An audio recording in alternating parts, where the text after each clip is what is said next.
મંગલમ ભગવાન વીર મંગલમ ગૌતમ પ્રભુ મંગલમ શૂલિભદ્રાધ્યા જૈનો ધર્મોસ્તુ મંગલમ. 4 પ્રકારના ટાઈપના બંધ તે નક્કી થાય છે: પ્રકૃતિ બંધ, સ્થિતિ બંધ, પ્રદેશ બંધ અને રસબંધ. તો એ 4 પ્રકારના જે બંધ છે એ બંધ સમયે સમકાળે જ બંધાય છે, એક સાથે, પણ અનુક્રમે બંધાતા નથી. એ ધ્યાન રાખવાનું. એટલે એવી રીતે વિચારવું નહીં કે આ આત્મા છે અને આ કાર્બન વર્ગના પૂતગલ સ્કંધો જ છે. તો એ જ્યારે બંધાય છે ને, કર્મ કાર્બન વર્ગના પૂતગલ સ્કંદો જ્યારે બંધાય છે આત્મા ઉપર, તો જે સમય બંધાય છે તો શું થાય છે?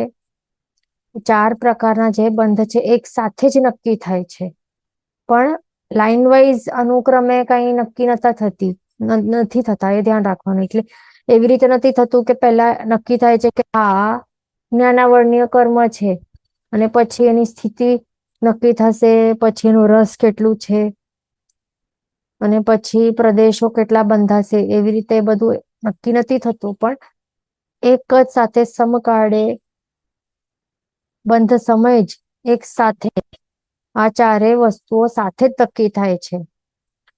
ખાસ ધ્યાન રાખવાનું. બીજું પોઈન્ટ આ ખૂબ જ ઇમ્પોર્ટન્ટ છે.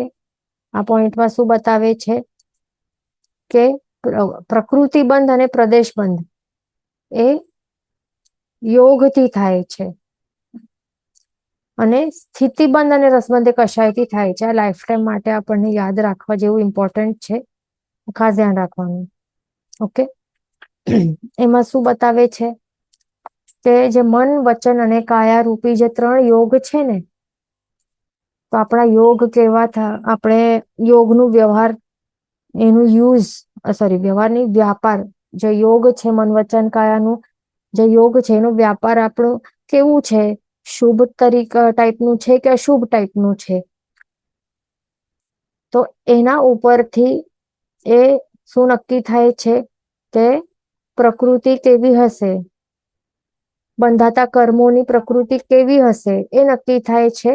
અને બંધાતા કર્મોના પ્રદેશો કેટલા બંધાશે એની ક્વોન્ટિટી પણ નક્કી થાય છે. કોના ઉપર ડિપેન્ડન્ટ છે? યોગના ઉપર. એ ખાસ ધ્યાન રાખવાનું. એ કેવી રીતે? મન, વચન, કાય રૂપી યોગ છે. ઓકે. તો એમાં મન દ્વારા શું કરાય છે? મન, વચન, કાયાના જે યોગ છે એનું જે વ્યાપાર થતું હોય છે, તો ત્યારે આત્મા શું કરે? મનનું સાધન નું વપરાશ કરીને શું કરે છે? આત્માની શક્તિનો વપરાશ કરીને આ સાધન નું આલંબન લઈને એ વિચારે છે. ઓકે. મનોવર્ગના પૂતગલ સ્કંધો સાથે એનું યુઝ કરીને શું કરે છે? એનું આલંબન, વિસર્જન બધું એ કરીને યુઝ કરીને એ શું કરે છે? વિચારો કરે છે. અને વચન દ્વારા ભાષા બોલતો હોય છે, અને કાયા દ્વારા પ્રવૃત્તિઓ કરતો હોય છે. તો આ બધું શું છે? એક એક્ટિવિટીઝ છે ને આ બધી. એટલે આ યોગ એટલે શું છે? મનના વિચારો કે વચન દ્વારા ભાષા બોલવાનું, અથવા તો કાયા દ્વારા એક્ટિવિટીઝ કંઈક કરવા રૂપી, પ્રવૃત્તિ કરવા રૂપી આ 3 શું છે? એક્ટિવિટીઝ છે. એના કારણે શું થતું હોય છે? એના કારણે, યોગના કારણે શું થતું હોય છે? જે આત્માના જે પ્રદેશો છે એમાં સ્પંદન એ થતું હોય છે, અને એ સ્પંદન થાય તો એના કારણે શું થાય છે? કાર્બન વર્ગના પૂતગલ સ્કંધો જો વધારે એક્ટિવિટી થાય, મન, વચન, કાયની વધારે, એટલે ઘણું બધું વિચાર કરવામાં આવે, ઘણું વધારે ટોકેટિવ પર્સન હોય, ઘણું વધારે કાયા દ્વારા પ્રવૃત્તિ કરતો હોય પર્સન. એક્ઝામ્પલમાં આપણે આ લઈ શકીએ, કઈ રનિંગની એક્ટિવિટી કે જે શું કહેવાય, એક્સરસાઇઝ, એક્ઝામ્પલમાં કે ડાન્સ કરતું હોય.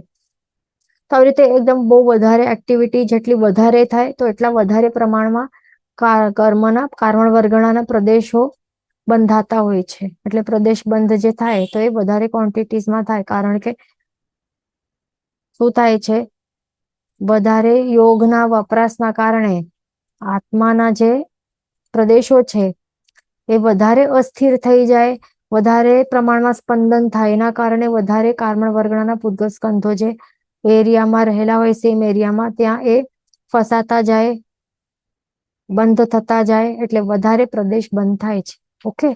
અને જો યોગનું વ્યાપાર ઓછું હોય, એટલે ખૂબ ઓછા વિચારણા કરતા હોઈએ, વચન દ્વારા ખૂબ ઓછું, એટલે વધારે તો મૌન, વધારે પડતું મૌન રાખતો હોય, એકદમ ઓછા જે હોય ને ઇન્ટ્રોવર્ટ્સ હોય કે બહુ ઓછો બોલતા હોય, કાયા દ્વારા વધારે કૌશક કરતા હોય, કૌશક ધ્યાન વધારે કરતા હોય, હલન ચલન એટલે રિસ્ટ્રિક્ટ કરીને રાખે કાયાને, મેડિટેશન કૌશક વધારે કરતા હોય તો એમનું શું થાય? અસ્થિરતા ઓછી રહે. શું? આત્માના પ્રદેશોમાં સ્થિરતા ઓછી રહે, એના કારણે સ્પંદન ઓછું રહે, એના કારણે ઓછા પ્રમાણમાં પ્રદેશ બંધ થાય, ઓછા પ્રમાણમાં કાર્બન વર્ગના પૂતગલ સ્કંધોના પ્રદેશ ફસાતા જાય, બંધાતા જાય કે ફસાતા જાય આત્મા ઉપર. તો એવી રીતે થતું હોય છે. આપણે સમજ્યા પ્રદેશ બંધ, સમજી ગયેલું. ઓકે, કે યોગના કારણે પ્રદેશ બંધ કેવી રીતે થતું હોય. એટલે આપણે શું ધ્યાન રાખવાનું એના ઉપરથી કે આ મન વચન કાયા યોગ, મન વચન કાયાના જે યોગ છે એનું વપરાશ કેટલું કરવું? લિમિટેડ. ઓછું થાય એટલું ઓછું, તો પ્રદેશ બંધ ઓછું થશે, એ ધ્યાન રાખવાનું. જેટલું એટલા જ માટે શાસ્ત્રકાર ભગવંત કહેતા હોય કે વિચારણા જો કર, મનોગુપ્તિ પાલન, મનોગુપ્તિ વચન ગુપ્તિ કાય ગુપ્તિ પાલન કરવા માટે શા માટે કહેતા હોય? આ જ રીઝન છે. જે અશુભ હોય એ તો રોકી જ લેવું, પણ શુભમાં પણ લિમિટેડ, ઓછામાં ઓછું કરવું, જે જરૂરી હોય તે જ, એટલું જ બોલવું, એટલું જ પ્રવૃત્તિ કરવી, એટલું જ વિચારણા કરવી. વિચારણા માટે તો આપણને કીધેલું છે કે વધારે સારું સારું એ વિચારવું, શુભ ધ્યાન એ બધું કરવું, તો એ વધારે કરી શકાય. ઓકે. કારણ કે એના દ્વારા શું થશે? વધારે કર્મ નિર્જરા થશે, ભાવધારામાં આગળ વધારે વધશું. તો એ મન માટે એ વિચાર એ સમજી લેવાનું આટલું, પણ બાકી બે છે એમાં આપણને ધ્યાન રાખવાનું. ઓકે. તો એ આપણે સમજી લીધું કે યોગ જે છે એ રીઝનથી પ્રદેશ બંધ કેવી રીતે અસર થતું હોય છે, વધારે ઓછું કેવી રીતે થાય. હવે પ્રકૃતિ બંધ સમજી લઈએ.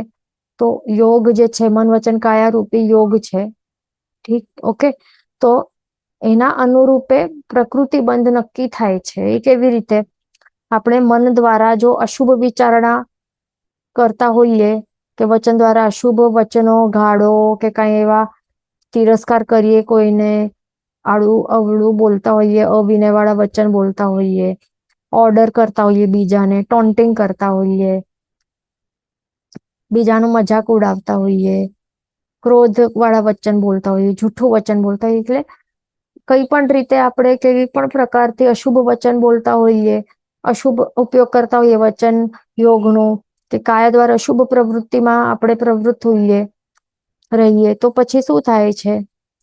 અશુભ યોગ ના વ્યાપારના કારણે પ્રકૃતિ બંધ નક્કી થાય છે. તો કેવી પ્રકારના કર્મોનું પ્રકૃતિ કેવી બંધાશે?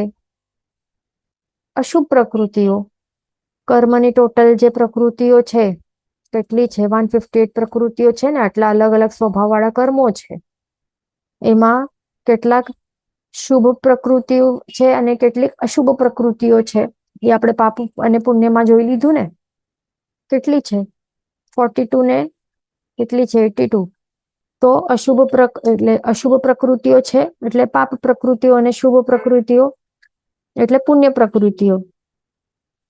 બરાબર. તો આપણે જેવા ટાઈપનું યોગનો આપણો વપરાશ હશે, અશુભ હશે, તો અશુભ પ્રકૃતિ બંધ થશે. એટલે કે જે પણ કર્મો, કાર્બન વર્ગના પૂતગલ સ્કંધો બંધાશે, તો એની પ્રકૃતિ એટલે કે સ્વભાવ કેવું હશે? અશુભ ટાઈપ, અશુભ ફળ આપનાર એવા ટાઈપનું, એવી ટાઈપની પાપ પ્રકૃતિ હશે. એટલે પાપ પ્રકૃતિનું બંધ એ નક્કી થશે. ઓકે. અને જો મન વચન કાયાના શુભ યોગ હશે, એટલે કે શુભ વપરાશ કરશું, શુભ વ્યાપાર હશે, એટલે મન દ્વારા આપણે ધર્મ ધ્યાનમાં આપણે રમતા હોઈએ, કે મન દ્વારા આપણે 12 ભાવનાઓ એવી ભાવી રહ્યા હોઈએ, કે એવા શું કહેવાય, શુભ દેવસાયો આપણે એમાં જ આપણું મન રમી રહ્યો હોય, અથવા તો જે આત્માના ગુણો, પ્રભુના ગુણો, પંચ પરમેષ્ઠીના ગુણો, એમના વિશે આપણી કઈક એવી વિચારણા ચાલતી હોય, તો પછી શું થાય, શુભ પ્રકૃતિ બંધ થાય. એટલે કે શુભ ટાઈપની પ્રકૃતિ કોને કહેવાય? પુણ્ય. પુણ્યને શુભ પ્રકૃતિ કહેવાય. તો શુભ પ્રકૃતિ નું બંધ થશે તે નક્કી થાય કારણ વર્ગના પૂતગલ સ્કંદો જ્યારે બંધાય ત્યારે. ઓકે.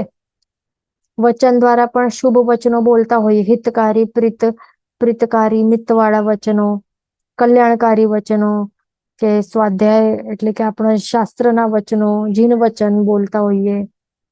એવું બધું જે પ્રભુએ જેવું કહ્યું છે તેવા તેવા તત્વની તેવી જ પ્રરૂપણા કરતા હોઈએ, એટલે એવું જ બોલતા હોઈએ, સત્ય વચન બોલીએ. એટલે જે પણ હોય તે શુભ વચન આપણા મોઢાથી બોલીએ, જયણાવાળા વચન બોલીએ, તો પછી શું થાય? શુભ પ્રકૃતિ બંધ થાય. કાયા દ્વારા શુભ પ્રવૃત્તિઓ કરીએ, દાન આપીએ, જયણા કરીએ, પડી લેહણ પ્રમાર્જના, એ બધું ચાલતું હોય, જીવ રક્ષા કરીએ. કાયા દ્વારા આપણે શું, જીન પૂજા, પ્રભુની પૂજા કરવા જઈએ, એ બધું આપણે કાયા દ્વારા કરતા રહીએ, તો પછી શું થાય?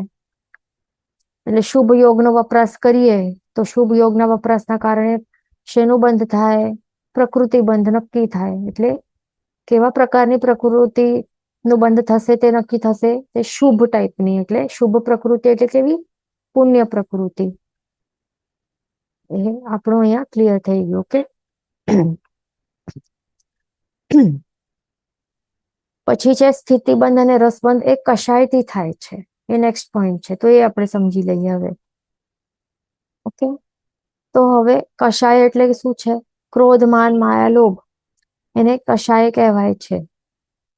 4 કશાયો. રાગ દ્વેષ પણ આપણે કહી શકીએ કે ક્રોધ, માન, માયા, લોભ, એ પણ 4 કશાય આપણને ખ્યાલ છે. તો જ્યારે પણ આપણે ક્રોધ, માન, માયા, લોભ રૂપી જે કશાયોનું સેવન કરતા હોઈએ, તો એ વખતે શું થાય?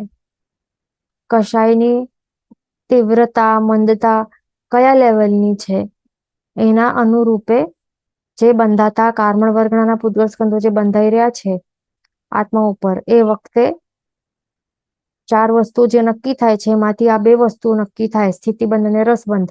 એટલે કશાય કેવું, ક્રોધ કેવા લેવલનું છે, મંદ છે, મંદતર છે, પછી અથવા તો તીવ્ર કે તીવ્રતમ કે તીવ્રતર કેવું છે, કેવા લેવલનું કશાયનું સેવન કરી રહ્યા છે, ક્રોધ, માન, માયા, લોભનું. તો એના હિસાબે શું નક્કી થશે કે આ બંધાતી કર્મ, જે કર્મ છે એની સ્થિતિ કેટલી હશે? સ્થિતિબંધ ત્યારે નક્કી થશે કે મોટી સ્થિતિ, બહુ વધારે તીવ્ર કશાય હશે તો પછી મોટી મોટી સ્થિતિ વાળા કર્મો, એટલે મોટી સ્થિતિ એટલે ઘણી વધારે વખત સુધી, ઘણા વધારે ટાઈમ ડ્યુરેશન સુધી એ કર્મો આત્મા ઉપર બંધાઈને પડેલા હશે, તે નક્કી થાય છે. એટલે મોટી સ્થિતિ વાળા કર્મો બંધાશે. જો કશાય મંદ છે, મંદ લેવલ વાળા છે કશાય, તો નાની નાની સ્થિતિ વાળા, નાની સ્થિતિ નું બંધ થશે, કે ઓછા સમય સુધી જ આત્મા પ્રદેશો પર બંધાઈને રહેલા હશે, પછી ભોગવાઈને એ વિખેરાઈ જશે, પછી પાછા વાતાવરણમાં ચાલ્યા જશે ફળ બતાડીને. એવી રીતે હોય છે. ઓકે. તો એવી રીતે સ્થિતિબંધ નક્કી થાય છે કશાય ઉપર. હવે બીજું, કશાય કેવું, કશાયના સેવનના કારણે રસબંધ પણ નક્કી થાય છે. એટલે કેવા લેવલનું કશાય કરી રહ્યા છે, મંદ, મંદતર, તીવ્ર, તીવ્રતમ, તીવ્રતર કેવું છે, મધ્યમ કેવું છે, એ લેવલના કશાય ઉપર રસબંધ નક્કી થાય છે. એટલે કે બંધાતા કર્મ નું રસ કેવું છે, દ્વિસ્થાનિક, ત્રિસ્થાનિક, ચતુસ્થાનિક કેવું છે, એ આપણે ભણી લીધું હતું, રાઈટ? એટલે બહુ વધારે જ્યારે ઉદયમાં આવશે કર્મ, તો તે એ કર્મ કેવા ટાઈપનું, કેટલા ઇન્ટેન્સિટી સાથે, કેટલા સ્ટ્રેન્થ સાથે એ એનું ફળ બતાડશે, એનું પાવર કેટલું હશે એનું ફળનું. બહુ ઓછું હશે કે એકદમ મંદ હશે, કે બહુ સ્ટ્રોંગ હશે, એટલે બહુ વધારે શુભ ફળ આપશે કે ઓછું શુભ ફળ આપશે, વધારે સુખ આપશે, ઓછું સુખ આપશે, કે બહુ વધારે પીડા આપશે કે ઓછી દુઃખ આપશે, ઓછી પીડા આપશે, એવા ટાઈપનું જે નક્કી થાય છે તે રસબંધ કહેવાય છે અને કશાયના કારણે એ નક્કી થાય છે, એટલે ધ્યાન રાખવાનું. એટલા માટે હવે આ આપણને રીઝન સમજાઈ ગયું ને, કે 4 પ્રકારના જે બંધ છે એ નક્કી થાય છે. એ કોના કારણે નક્કી થાય છે? યોગ દ્વારા આ બંને નક્કી થાય છે, પ્રકૃતિ પ્રદેશ બંધ અને કશાયના કારણે સ્થિતિબંધ રસબંધ નક્કી થાય છે. હવે આગળ આપણે ચાલીએ. કર્મોના સ્વભાવો બતાડતી આ 38મી ગાથા છે, તે આપણને ગ્રહણ કરવાની છે, બધાને સાથે ગ્રહણ કરવાની છે હમણાં. ઓકે. પડ પડી હાર સી મજ્જ હડ ચિત્ત કુલાલ ભંડ ઘારીણમ જહ એસિમ ભાવા કમ્માણ વી જાણ તહ ભાવા. પાછો એક વખત ગ્રહણ કરશું. પડ પડી હાર સી મજ્જ હડ ચિત્ત કુલાલ ભંડ ઘારીણમ જહ એસિમ ભાવા કમ્માણ વીજાણ તહ ભાવા. ઓકે. હવે આ ગાથામાં શું બતાવે છે? શબ્દાર્થ ગાથાર્થ સમજી લેવાનું છે. આ ગાથામાં શું બતાડે છે? કર્મોના સ્વભાવો. પડ એટલે કે પાટો, પડિહાર એટલે કે દ્વારપાલ, અસી એટલે કે તરવાર ખડગ, મજ્જ એટલે કે મદિરા, હળ એટલે બેડી, ચિત્ત એટલે કે ચિતારો, કુલાલ એટલે કે કુંભાર, ભંડઘારીણમ એટલે ભંડારી, જહ એટલે કે જેમ, એસિમ એ વસ્તુઓના, ભાવા એટલે કે સ્વભાવ છે, કમ્માણ એટલે કે કર્મોના, અવી એટલે કે પણ, જાણ એટલે કે જાણવા, તહ એટલે તેવી રીતે, ભાવા એટલે કે સ્વભાવ. આ થોડા પ્રોપરલી બાદ કરવા પડશે બધાને, થોડા અલગ વર્ડ્સ છે એટલે. ગાથાર્થ સમજી લઈએ.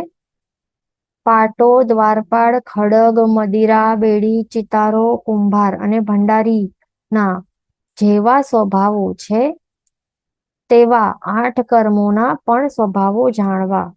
એટલે અનુક્રમે સમજવાનું છે. કેવી રીતે? પાટો અહીંયા આવશે, એટલે પહેલા કર્મનું પાટાવાળું પાટા ની ઉપમા આપેલી છે, બીજાની દ્વારપાળ, થર્ડ ને ખડગ, ફોર્થ ને મદિરા, ફિફ્થ ને બેડી, સિક્સ્થ ને ચિતારો, સેવન્થ ને કુંભાર અને 8મા કર્મને ભંડારી જેવા સ્વભાવો. એવી રીતે 8 કર્મોના અનુક્રમે સમજવાના છે, તે અહીંયા વિશેષાર્થમાં બતાડશે. તો પહેલું કર્મ કયો છે? જ્ઞાનાવર્ણ્ય કર્મ. તો જ્ઞાનાવર્ણ્ય કર્મનો સ્વભાવ કયો? પાટા સરખું. અહીંયા હા, તો જ્ઞાનાવર્ણ્ય કર્મનો સ્વભાવ એ કેવું છે? પાટા સરખું. એટલે હવે સમજો કે અહીંયા આપણે આંખો છે આપણી, ઓકે, તો અહીંયા આપણને બધું દેખાય છે. અહીંયા સામે આ બુક છે, પેન છે, એ બધું દેખાય છે આંખોથી. પણ સમજો કે પાટો બાંધી નાખવામાં આવે અહીંયા આંખો ઉપર, તો કઈ દેખાય? હવે પછી કઈ નહીં દેખાય ને, કાળો પાટો બાંધવામાં આવે તો. આ પાટા જેવું જ છે આ જ્ઞાનાવર્ણ્ય કર્મ, એનો સ્વભાવ. સ્વભાવ એટલે કે શું? પ્રકૃતિ. આપણે 4 પ્રકારના બંધ ભણ્યા ને, 4 પ્રકારના બંધમાં પહેલો બંધ કયો નક્કી થાય છે? એટલે એક સાથે બધા નક્કી થાય છે, પણ પહેલો બંધ નું નામ છે પ્રકૃતિ બંધ. તો પ્રકૃતિ બંધ જયારે આપણે ભણ્યું ત્યારે આપણે શું ભણ્યું? કે પ્રકૃતિ એટલે કર્મોનો સ્વભાવ, રાઈટ? પ્રકૃતિ એટલે કે કર્મનો સ્વભાવ. એટલે જ્યારે કર્મો કારણ વર્ગણાના પૂતગલ સ્કંધો જ્યારે બંધાઈ રહ્યા હોય છે આત્મા ઉપર, તો ત્યારે 4માંથી એક જે નક્કી થાય છે તે છે પ્રકૃતિ બંધ. એટલે કે હવે આ બંધાતા કર્મોનો સ્વભાવ કેવું હશે? કેવી પ્રકૃતિ હશે? તો આપ સમજો કે એ નક્કી થશે કે હવે આત્માનું જે જ્ઞાન ગુણ છે એનું આવરણ થશે, એ ઢંકાઈ જશે. તો દેટ મીન્સ આ કર્મનો સ્વભાવ કેવું છે કે જ્ઞાન ગુણ ઢાંકવાનો એનો સ્વભાવ છે. એટલે આપણે નામ પછી કહીએ કે અરે અચ્છા આ જ્ઞાનાવર્ણ્ય કર્મ, કારણ કે એનું સ્વભાવ એવું છે. એટલે સ્વભાવ ઉપરથી નામ પડે છે. ઓકે, એટલે સ્વભાવ જેવું છે, જે પ્રકૃતિ બંધ જે થાય છે, એટલે સ્વભાવ જે નક્કી થાય છે કે આ કારણ વર્ગણાનું સ્વભાવ એવું અહીંયા નક્કી થાય છે. તો સ્વભાવ ઉપરથી નામ આપણને અહીંયા પછી ફાઇનલ થાય છે. ઓકે, એ ધ્યાન રાખવાનું. એક મિનિટ. ઓકે, તો એટલે એ ધ્યાન રાખવાનું, સ્વભાવ ઉપરથી નક્કી થાય છે કે કર્મનું નામ શું છે. સ્વભાવ ઉપર કર્મનું નામ પાડેલો છે. તો હવે આ સ્વભાવ કેવું છે આ જ્ઞાનાવર્ણ્ય કર્મનું, કે આ આંખ ઉપર બાંધેલા પાટા સારખું છે. એટલે જેવી રીતે પાટો બાંધ્યા બાદ આપણને કઈ દેખાય નહીં ને, વસ્તુઓનો જે બોધ થઈ નહીં શકે, વસ્તુ આપણે જાણી કે દેખી નહીં શકીએ, તો એવી જ રીતે જ્ઞાનાવર્ણ્ય કર્મ જ્યારે બંધાઈ જાય આત્મા ઉપર, તો ત્યારે શું કરે છે, આત્માનું જે સ્વાભાવિક જ્ઞાન ગુણ છે ને એને ઢાંકી નાખે છે, એને રોકે છે અમુક પ્રમાણમાં. એટલે જેટલા પ્રમાણમાં, હવે સમજો આત્મા છે આ, તો આત્મા ઉપર આ જ્ઞાન ગુણ છે, અનંત જ્ઞાન ગુણ છે, તો અમુક પર્સન્ટેજમાં એ ઢાંકેલું, એ ઢાંકી દે. સમજો જ્ઞાનાવર્ણ્ય કર્મ આટલું બધું, તો પ્રગટ રૂપે કેટલું છે, આટલું જ વ્હાઈટ પોર્શન છે, આટલું જ પ્રગટ રૂપે છે જ્ઞાન ગુણ. એટલે આટલું જ ઉગાડ હશે આ આત્મા આ પર્સનમાં, પર્ટિક્યુલર પર્સનમાં. એવું હોય છે, ધ્યાન રાખવાનું. એટલે આટલા બધા પ્રમાણ, આટલા પર્સન્ટેજમાં એ ઢાંકી નાખે છે આત્માના જ્ઞાન ગુણને. એના કારણે એ પ્રોપરલી જાણી શકતો નથી. વસ્તુઓ જે છે, દ્રવ્યો છે, એને એ જાણી શકતો નથી. અમુક જ પ્રમાણમાં એ જાણી શકશે, ધ્યાન રાખવાનું. એટલે આ જ્ઞાનાવર્ણ્ય કર્મનું વિપાક કેવું છે કે જ્ઞાનરૂપ ચક્ષુ વડે કઈ જાણી શકાય નહીં. જ્ઞાનાવર્ણ્ય કર્મરૂપ પાટાથી જ્ઞાનરૂપ ચક્ષુ વડે કઈ જાણી શકાય નહીં. એવું છે આ જ્ઞાનાવર્ણ્ય કર્મ, ધ્યાન રાખવાનું. આ કર્મથી જીવનો અનંત ગુણ અવરાય છે. આપણા આત્મામાં જ્ઞાન ગુણ કેટલું છે, આ પાવર કેટલું છે, જ્ઞાનનું પાવર અનંત ગુણ છે, અનંત લેવલનું છે. તો એને આવરણ કરે છે, એને ઢાંકે છે, એને રોકે છે. ઓકે, અને જયારે આખું આ જ્ઞાનાવર્ણ્ય કર્મ આખો એ નીકળી જાય આત્મા ઉપરથી, તો શું થાય, ત્યારે કહેવાય કે જીવે કેવલ જ્ઞાન પ્રગટ થયું છે.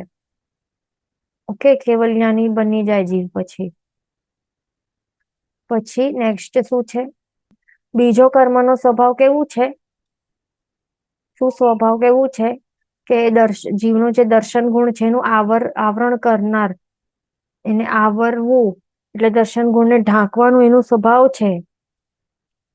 અને એને ઉપમા કેવી આપેલી છે, અને સ્વભાવ કેવું છે, દ્વારપાળ જેવું એનો સ્વભાવ છે. તો જે કર્મ જ્યારે આત્મા ઉપર બંધાતું હોય છે, અને એ વખતે જો એ નક્કી થાય, આ બધું એ કોણ નક્કી કરે છે કે આ દર્શનાવર્ણ્ય કર્મ કે આ જ્ઞાનાવર્ણ્ય કર્મ. ધ્યાન રાખો, હમણાં જ આપણે ભણે યોગ ઉપરથી નક્કી થાય છે કે બંધાતા શું નક્કી થાય છે, પ્રકૃતિ બંધ નક્કી થાય છે. ખાસ ધ્યાન રાખવાનું, પ્રકૃતિ બંધ નક્કી થાય છે. એટલે પ્રકૃતિ એટલે કે શું, કર્મ જે બંધાય છે એનું સ્વભાવ કેવું હશે એ નક્કી થાય છે. કોની કારણે, યોગના કારણે. ખાસ ધ્યાન રાખવાનું. એટલે યોગ કેવું ચાલી રહેલું છે આપણું. ઓકે, આપણે જો જે દર્શનીય છે તો એનું દર્શન નહીં કરીએ, પણ જે દર્શન કરવા જેવા નથી એનું દર્શન કરીએ. જેમ કે ટીવીમાં જે પણ દેખાતા હોય છે કેરેક્ટર્સ, એ દર્શન કરવા યોગ્ય હોય છે, નથી હોતા ને. જે પણ એક્ટર્સ એક્ટ્રેસીસ જે પણ હોય, નાચતા કૂદતા હોય, તો એ બધા દર્શન કરવા લાયક નહીં હોય, છતાં પણ એમનું આપણે ટકીને આપણે દર્શન કરીએ આંખોથી, તો શું થાય, કાયાનું અશુભ યોગ ચાલી રહેલું છે તો એ પછી અને પણ એક એવા ટાઈપનું આપણું યોગ ચાલી રહેલું છે જે જોવા જેવું નથી એને જોઈ રહ્યા છે બેસીને કલાકો સુધી, તો બંધાતા કાર્મણ વર્ગના પૂતગલ સ્કંધો ની એ જે બંધાઈ રહેલા હોય તો એનો પ્રકૃતિ બંધ નક્કી થાય, કેવી નક્કી થશે, કેવું સ્વભાવ નક્કી થશે કે આ સ્વભાવ કેવું હશે, આ બંધાતા કર્મનું દ્વારપાળ જેવું સ્વભાવ હશે, એટલે દર્શન ગુણ ને આવરશે એવું સ્વભાવ નક્કી થશે અને એ સ્વભાવના કારણે દ્વારપાળ જેવા સ્વભાવના કારણે નામ શું કહેવાશે? કર્મનું દર્શનાવર્ણ્ય કર્મ બંધાય એવું કહેવાય. અને આ દ્વારપાળ એ કેવું હોય? દ્વારપાળ શું કરે? અહીંયા દ્વારપાલ હોય, આ દ્વાર ઉપર અહીંયા દ્વારપાલ ઉભો હોય, ઓકે, તો પછી અહીંયા લાઈનમાં બધા આવતા હોય, અહીંયા રાજા છે, રાજા બેઠેલો છે, તો રાજાનું દર્શન કરવા માટે એને જોવા માટે આ બધા લાઈનમાં ઉભા છે, પણ આ દ્વારપાલ વચ્ચે દિવાલ બનીને ઉભો હોય તો પછી શું થાય? જોવા મળે, રાજાના દર્શન કરવા મળે. આ વ્યક્તિઓ જોઈ નહીં શકે ને, પછી રાજાને જોઈ નહીં શકે. બસ એવું છે આ દર્શનાવર્ણ્ય કર્મ. દ્વારપાલની ઉપમા આપેલી છે. એનો સ્વભાવ કેવું છે? દ્વારપાલ જેવું સ્વભાવ છે, ધ્યાન રાખવાનું. એટલે જીવરૂપી રાજા દર્શનાવરણ કર્મના ઉદયથી પદાર્થ અને વિષયને દેખી શકતો નથી. આ કર્મથી જીવનો અનંત દર્શન ગુણ અવરાય છે. એટલે આ દર્શનાવર્ણ્ય કર્મનું વિપાક કે એનું ફળ કેવું છે? જયારે ઉદય થાય ત્યારે કે પદાર્થ અને વિષયને દેખી શકતો નથી, જોઈ નહીં શકાય આંખો દ્વારા, કે અથવા તો આંખો દ્વારા અથવા તો જે પણ બીજી ઇન્દ્રિયો રહેલી છે એના દ્વારા પણ આપણે એનું સામાન્ય બોધ થઈ નહીં શકે. ઓકે, સામાન્ય બોધ થઈ નહીં શકે. એટલે શું? જે પણ 5 ઇન્દ્રિયો મળેલી છે એના દ્વારા સામાન્ય બોધ શું થાય? સ્પર્શનેન્દ્રિય દ્વારા આપણને ખ્યાલ આવે, અરે શું કઈક ઠંડુ કે ગરમ કઈક એવું, એ સામાન્ય ગુણધર્મો, સામાન્ય બોધ થઈ શકે. પછી ઘ્રાણેન્દ્રિય છે, રસનેન્દ્રિય છે, ચક્ષુરેન્દ્રિય છે અને શ્રોત્રેન્દ્રિય છે. એના દ્વારા જે સામાન્ય બોધ છે થાય એ થઈ નહીં શકે પછી પ્રોપરલી આ દર્શનાવર્ણ્ય કર્મના ઉદયના કારણે. અને એ બધું જીવો ઉપર કેટલું આવરણ છે બધાનું અલગ છે. જેનું જેટલું ઉઘાડ રહેલું હોય એટલા લેવલમાં એ દર્શન કરી શકે. હવે કોઈ ચશ્મીશ વ્યક્તિ હોય, આપણે બધા મોસ્ટલી આ હમણાંના કાળમાં મોસ્ટલી બધા ચશ્મીશ જ છે ને વધારે પડતા, નોટિસ કર્યું હશે. નાના બાળકો પણ ચશ્મીશ હોય છે. એનું મિનિંગ શું હશે? કે દર્શનાવર્ણ્ય કર્મનું ઉદય ભારી રહેલું હશે, એટલા માટે દેખાતું નથી ને. વિદાઉટ ચશ્મા ક્લિયરલી દેખાય છે, વિદાઉટ ચશ્મા ક્લિયરલી દેખાતું નથી. નાના બાળકોને મોસ્ટલી બધાને આજકાલ તો ચશ્મા રહેલા હોય છે, કે વધારે બેસીને આપણને લાગે ટીવી જોવાના કારણે આ બધું થાય છે, પણ ટીવી છે શું? આ દર્શન કરવા યોગ્ય વસ્તુ નથી ને. તો આવા બધી વસ્તુઓ કન્ટિન્યુઅસલી, હવે નાના બાળકો નું જયારે એમનો જન્મ થાય તો 1 વર્ષમાં જ જે એમની મમ્મીઓ એમને મોબાઈલ આપી દે ને, તો એ રડવાનું બંધ કરે ને મોબાઈલથી એડિક્ટ થઈ જતા હોય. 1 યર્સના બેબીઝ, 2 યર્સના બેબીઝ, મને બચપનથી જ બધાને એડિક્ટ કરવામાં આવે છે હમણાંના ટાઈમમાં. મોબાઈલમાં જે પણ દર્શનીય ન હોય તો એ બધું દર્શન કરીને મોટા થતા હોય, અને એના કારણે દર્શનાવર્ણ્ય કર્મના ઉદયના કારણે ચશ્મીશ પછી બધા થઈ જાય બચપનથી જ. એમની ઇન્દ્રિયો પ્રોપરલી કામ નહીં કરે, જલ્દીથી બહેરાપન આવી જતું હોય છે. કાન કેમ સાંભળવામાં આટલો પ્રોબ્લેમ આવે છે, દરેક વસ્તુમાં પ્રોબ્લેમ આવે છે દર્શનાવર્ણ્ય કર્મના ઉદયના કારણે. એવું હોય છે. ઓકે, તો આત્મામાં અનંત દર્શન ગુણ હોય છે, તો એ વધારે ઓછા પ્રમાણમાં એ આવરણ કરતું હોય છે આ દર્શનાવર્ણ્ય કર્મ. ધ્યાન રાખવાનું. અહીંયા ક્વેશ્ચન છે કે દર્શનાવર્ણ્ય એન્ડ દર્શન મોહનીય both suppress દર્શન ગુણ. Then why is the difference? Does દર્શનાવર્ણ્ય is to do with પર પ્રકાશક દર્શન ગુણ and દર્શન મોહનીય is to do with સ્વ પ્રકાશક દર્શન. હવે એમાં શું છે કે દર્શનાવર્ણ્ય કર્મ દર્શન ગુણ જીવના દર્શન ગુણને ઢાંકે છે, એટલે દર્શન ગુણ દ્વારા શું થઈ શકે છે? ફર્સ્ટ ઓફ ઓલ જે પણ પદાર્થો છે એનો સામાન્ય બોધ થઈ શકે છે દર્શન ગુણ દ્વારા. એટલે સમજો કે સામે એક બોલ પડેલું છે, તો આપણને જ્યારે આંખ બંધ હોય અને આપણે આંખ ઓપન કરીએ તો એકદમ ફર્સ્ટ લુકમાં આપણને શું થાય છે? એનું આપણને શું થાય? આપણને ખ્યાલ જ નથી ફર્સ્ટ ઓફ ઓલ કે સામે શું પડેલું છે, આંખ બંધ છે. આંખ ઓપન કરતા તરત જ એકદમ ફર્સ્ટ જે એકદમ સ્ટાર્ટિંગના સમયોમાં તરત જ આપણને ખ્યાલ નહીં આવે, થોડીક વાર લાગે છે ખ્યાલમાં આવવા માટે કે આ શું પદાર્થ પડેલું છે. સિમિલરલી કોઈ 10 વર્ષ પહેલા આપણે કોઈક વ્યક્તિએ જોયું હશે, મળ્યા હશે, 10 વર્ષ બાદ અચાનક સામે આવી જાય આપણા, તો એ વખતે તરત જ એનું વિશેષ બોધ નહીં થાય, કે થોડીક વાર પછી થાય છે. અમુક સમય સુધી તો માત્ર દર્શન ગુણ વર્ક કરે છે, એટલે કે સામાન્ય બોધ થઈ શકે છે કે અચ્છા આ આપણને મેકઆઉટ કરવા માટે ટાઈમ લાગે કે હા આ વ્યક્તિ છે, આ મેલ છે કે ફિમેલ છે, એનો આટલો એવો આકાર છે, માત્ર સામાન્ય બોધ થાય છે. તો આ જે સામાન્ય બોધ જેના કારણે થાય છે એ આત્મામાં રહેલા દર્શન ગુણના કારણે થાય છે, ધ્યાન રાખવાનું. તો આ દર્શન ગુણ જે સામાન્ય બોધ કરવા માટે હેલ્પફુલ બને છે, તો એનું આવરણ કોણ કરે છે? આ દર્શનાવર્ણ્ય કર્મ એનું આવરણ કરે છે, અને એના કારણે શું થાય છે? સામાન્ય બોધ થઈ નથી શકતું. ઓકે, દ્વારપાળ જેવું છે. પણ હવે શું છે આપણું ક્વેશ્ચન શું હતું કે દર્શન મોહનીયનું પણ, કે દર્શન મોહનીય ગુણ શું છે? દર્શન મોહનીય કર્મ જે છે આ કોણ છે ને શું છે?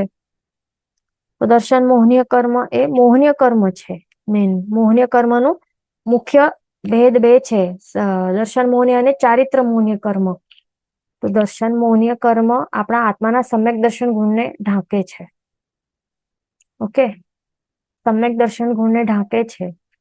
સમ્યક દર્શન ગુણ એટલે કે શું? જે જેવું છે તેને તે જ સ્વરૂપે સ્વીકારવું, એને કહેવાય સમ્યક દર્શન ગુણ. સમ્યક એટલે સાચું, અને દર્શન એટલે કે સાચું દેખાય. એટલે આંખોનો વિષય નથી, અહીંયા ઇન્દ્રિયોનો વિષય નથી, પણ સમ્યક દર્શન એ શેનો વિષય છે? આપણું જે બિલીફ છે, થોટ પ્રોસેસ, કે આપણે સાચું તત્વ સ્વીકારી રહ્યા છીએ કે કંઈક વિપરીત સ્વીકારી રહ્યા છે, વિપરીત વસ્તુઓમાં બિલીવ કરી રહ્યા છે. આપણે બિલીફનો આ પ્રશ્ન છે. ઓકે, સમ્યક દર્શન ગુણ એટલે ઇટ ઇઝ ઓપોઝિટ ટુ મિથ્યાત્વ. તો એના ઉપરથી ખ્યાલ આવશે આપણને. ઓકે, તો સમ્યક દર્શન ગુણ એટલે શું છે? જે જેવું છે પ્રભુએ જે બધા તત્વ કે સિમ્પલ વર્ડ્સમાં જીવ અને જગતનું જેવું સ્વરૂપ બતાડ્યું છે, કે નવ તત્વનું જેવું સ્વરૂપ બતાડ્યું છે, તો તે જ સ્વરૂપમાં સ્વીકારવું, એના પર શ્રદ્ધા રાખવી, તો એને કહેવાય સમ્યક દર્શન ગુણ. અને એને ઢાંકનાર કર્મને કહેવાય શું? દર્શન મોહનીય કર્મ કહેવાય. દર્શન મોહનીય કર્મનું વિપાક કેવું છે કે પ્રભુએ જે જેવું બતાડ્યું છે એના ઉપર આપણને શ્રદ્ધા નહીં આવે, એના ઉપર શંકા આવે, અથવા તો વિપરીત માન્યતા જાગે, કે રુચિ ન થાય, અરુચિ થાય. તો એ બધા એના વિપાક છે. એટલે બહુ ડિફરન્ટ છે બંને, ધ્યાન રાખવાનું આપણને. ઓકે, એટલે આ દર્શનાવર્ણ્ય આ ઇન્દ્રિયો ઉપર બેસ્ટ છે એ આપણે કહી શકીએ. એમ તો આત્મામાં જ અનંત દર્શન ગુણ રહેલું છે, એને કઈ ઇન્દ્રિયની જરૂર નથી સામાન્ય બોધ કરવા માટે, પણ શરીર રહેલું છે એના કારણે શું થાય છે? આ ઇન્દ્રિયોને સાધન રૂપે આપણને એનું વપરાશ કરવું પડે છે કઈ સામાન્ય બોધ કરવા માટે. ઓકે, તો ઇન્દ્રિયો ઉપર એનું વિપાક એનું અસર કરે છે. આ દર્શનાવર્ણ્ય કર્મ ઇન્દ્રિયોના પાવર ઉપર એને ઇન્દ્રિયોના પાવર ઉપર આ એફેક્ટ કરે છે, આ દર્શનાવર્ણ્ય કર્મ. ઓકે. અને દર્શન મોહનીય કર્મ કોના પર એફેક્ટ કરે છે? આપણું જે માન્યતા છે ને એના ઉપર એફેક્ટ કરે છે. એટલે સાચી માન્યતા છે કે મિથ્યાત્વમાં રહેલા છીએ આપણે, ભ્રમમાં રાખે છે, અથવા તો એટલે આપણે દર્શન મોહની કર્મ આપણે ભ્રમમાં રાખે છે. પ્રભુને કહેલી વાતો પર કુશંકા આવે, ડાઉટ્સ આવે, અરુચિ થાય, તો એવા બધું એનું વિપાક છે, એ ધ્યાન રાખવાનું. ઓકે. અહીંયા ક્વેશ્ચન છે, વ્યંજના વગર અર્થાવગ્રહ વિલ બી સામાન્ય દર્શન. તો વ્યંજનાવગ્ર અર્થાવગ્ર એ બધું મતિ જ્ઞાનમાં આવે છે, એની અંદર આવે છે એ બધું. ઓકે. તો એટલે એ બધું શું છે કે વસ્તુઓને જાણવામાં, એટલે એ બધું મતિ જ્ઞાનનો વિષય છે, એ ધ્યાન રાખવાનું. એટલે જ્ઞાન ગુણ રિલેટેડ છે એ બધું. અને દર્શન ગુણ છે, એટલે કે અહીંયા સામાન્ય બોધ, માત્ર એ જ અહીંયા વિષય છે, સામાન્ય બોધ થઈ શકે દર્શન ગુણ દ્વારા, એ ધ્યાન રાખવાનું. ઓકે. એટલે વ્યંજનાવગ્ર અર્થાવગ્ર કોનામાં આવે? જ્ઞાન ગુણમાં આવે છે, ધ્યાન રાખવાનું. અને દર્શનાવર્ણ્ય કર્મના સબ ટાઈપ્સ શું છે? એના 9 છે. ચક્ષુ દર્શનાવર્ણ્ય, અચક્ષુ દર્શનાવર્ણ્ય, અવધિ દર્શનાવર્ણ્ય, કેવલ દર્શનાવર્ણ્ય કર્મ, ને 5 નિદ્રાઓ. ઓકે. એ ધ્યાન રાખવાનું. ઇન્દ્રિયો ઉપર બેસ્ટ છે એવું છે આ. બહુ વધારે ભારી દર્શનાવર્ણ્ય કર્મનો ઉદય હોય તો કેટલાને જીવોને ઇન્દ્રિય જ નહીં મળે, એના કારણે એને એક ઇન્દ્રિય જીવ બનવું પડે, કે 2 ઇન્દ્રિય બનવું પડે, 3 ઇન્દ્રિય બનવું પડે. એમાં ઇન્દ્રિયો કેટલી મળી છે? એક જ માત્ર મળી છે. દેટ મીન્સ કેટલી નથી મળી આ એક ઇન્દ્રિયને? કેટલી ઓછી છે? 4 ઇન્દ્રિયો ઓછી છે. એક ઇન્દ્રિય મળી છે એટલે માત્ર સ્પર્શનેન્દ્રિય મળી છે, અને સ્પર્શનેન્દ્રિય દ્વારા પણ એ કેટલા પ્રમાણમાં એ સ્પર્શ દ્વારા એ સામાન્ય બોધ થઈ શકશે? બહુ લિમિટેડ. ઓકે. આપણા એટલું પ્રોપરલી આપણને જેટલું ખ્યાલ આવે એટલા લેવલમાં ખ્યાલ નહીં આવે. અને બાકી 4 ઇન્દ્રિય તો મળી જ નથી એને. ન ઘ્રાણેન્દ્રિય છે, ન રસનેન્દ્રિય, ન શ્રોત્રેન્દ્રિય છે, અને એના ચક્ષુરેન્દ્રિય પણ નથી. એટલે એના કારણે એ ન જોઈ શકે, રાઈટ? બીજી 4 ઇન્દ્રિય દ્વારા એ સામાન્ય બોધ એ થઈ નહીં શકે, એને ઇન્દ્રિય નથી. એવી જ રીતે 2 ઇન્દ્રિય, 3 ઇન્દ્રિય અને 4 ઇન્દ્રિય માટે જાણવું. પંચેન્દ્રિયમાં પણ આવરણ રહેલું હોય, ભારી આવરણ, તો એ આંધળાપણું મળે, બહેરા, બોબડાપણું, એક્સેટ્રા. ધ્યાન રાખવાનું. ઓકે. તો આટલું આપણે ક્લિયર થઈ ગયું. હવે આગળ ચાલશું. ત્રીજું કર્મ છે વેદનીય કર્મ. તો હવે વેદનીય કર્મ એવી રીતે નહીં થાય કે હા આ કર્મ બંધ છે તે વેદનીય બંધાઈ રહ્યો છે, એવું નહીં. પણ કાર્મણ વર્ગણાના પૂતગલ સ્કંદો બધા જ હોય, બધા એવું નથી કે આ વેદનીય છે ને આ જ્ઞાનાવર્ણ્ય. વાતાવરણમાં રહેલા હોય ત્યારે. પણ જ્યારે હવે બંધાય છે આત્મા ઉપર, તો ત્યારે યોગના કારણે એ નક્કી થશે કે હા હવે આ પ્રકૃતિ બંધ થાય છે, એટલે એ સ્વભાવ નક્કી થશે કે હવે આ કર્મનો સ્વભાવ કેવું છે કે જીવને સુખ કે દુઃખ આપશે. તો આવા ટાઈપનો સ્વભાવ છે, એના કારણે એનું હવે નામ આપણે કહેશું કે હા અચ્છા આ વેદનીય કર્મ બંધાયું છે. ઓકે. દેટ મીન્સ વેદનીય કર્મનો સ્વભાવ કેવું છે? સુખ કે દુઃખ આપવાનું. અને એને કોની ઉપમા આપેલી છે? મધથી લેપાયેલી તલવારને ચાટવા જેવું એનો સ્વભાવ છે. એટલે આપણે જ્યારે મધથી તલવાર છે, તલવાર કેવી હોય? ધારદાર હોય ને એકદમ, અને એના ઉપર મધનું લેપ લાગેલું હોય. તો જ્યારે આપણે એને જીભથી સ્પર્શ કરીએ તો સૌથી પહેલા જેનું લેપ હોય એ લેપનો સ્પર્શ થાય ને, તો સૌથી પહેલા એકદમ ફર્સ્ટ શું આવશે? એને કેવો અનુભવ થશે? સ્વીટ ટેસ્ટનો અનુભવ થશે, મીઠાશ લાગશે સૌથી પહેલા. પર તરત જ જીભ પણ કપાશે, એટલે અમુક સમયો બાદ એને દુઃખ પણ હવે પછી એટલે દુઃખની પીડા, એટલે જે ભયંકર જે વેદના છે એ પણ હવે પછી એની અનુભૂતિ પછી સ્ટાર્ટ થશે. એટલે પહેલા મીઠાશ અને પછી પીડા પછી દુઃખ, પહેલા સુખ અને પછી દુઃખ, એવું ભોગવવું પડે છે ને. બસ એવું જ છે આ વેદનીય કર્મ.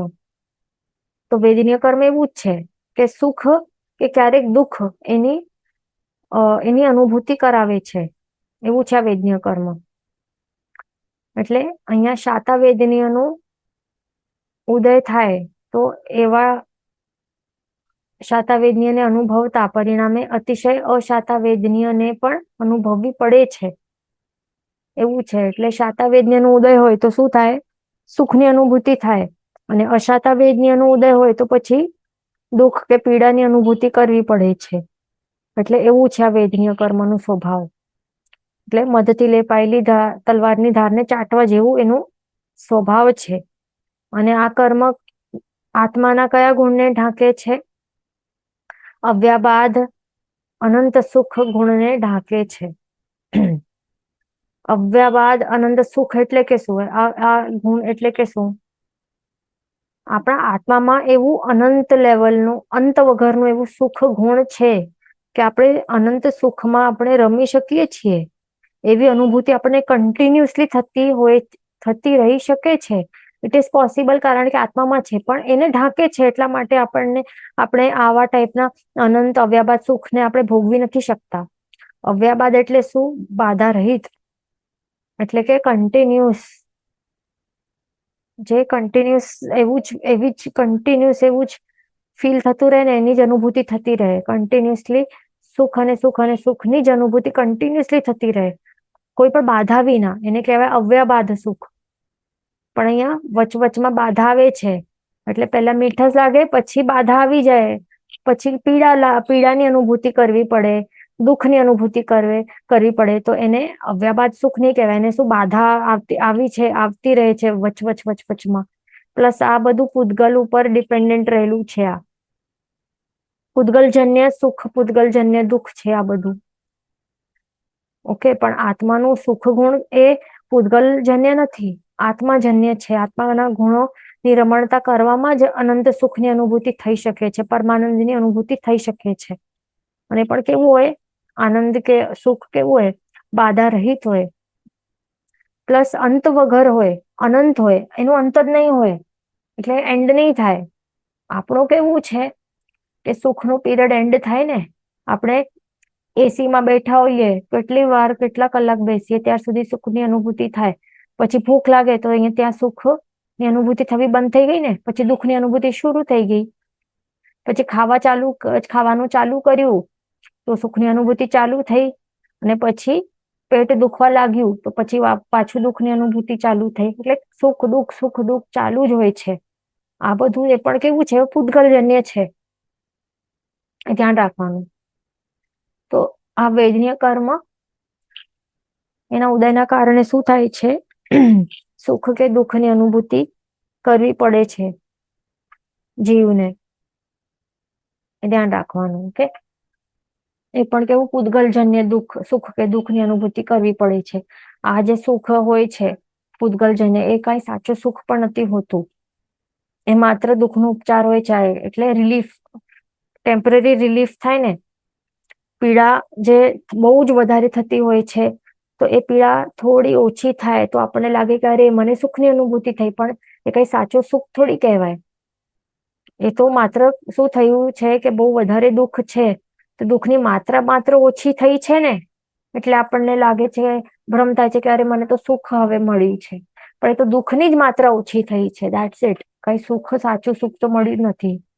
એટલે આપણામાંથી સાચા સુખ કોઈ અનુભવ કર્યું જ નહીં હશે. સાચું સુખ શું છે? પૂતગલજન્ય સાચું સુખ નહીં હોય, પણ આત્માના જે ગુણો છે એની રમણતા જે કરે, તો એ જ સાચું સુખ તો જ આપણે સાચું સુખ અનુભવી શકીએ છીએ. તો એ બધું આપણે ક્યારે કરીએ? આપણને ક્યારે ફિલિંગ થાય?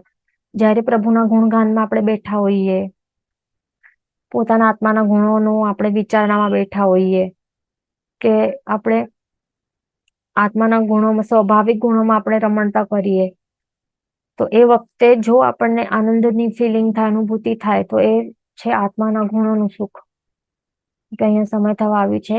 નેક્સ્ટ ક્લાસમાં કન્ટિન્યુ કરશું. જેન વચન વિરુદ્ધ બોલાય તો મિચ્છામિ સર્વ મંગલ મંગલમ સર્વ કલ્યાણ કારણ પ્રધાનમ સર્વ ધર્માણમ જન્મ જયતિ શાસનમ પ્રાણમ.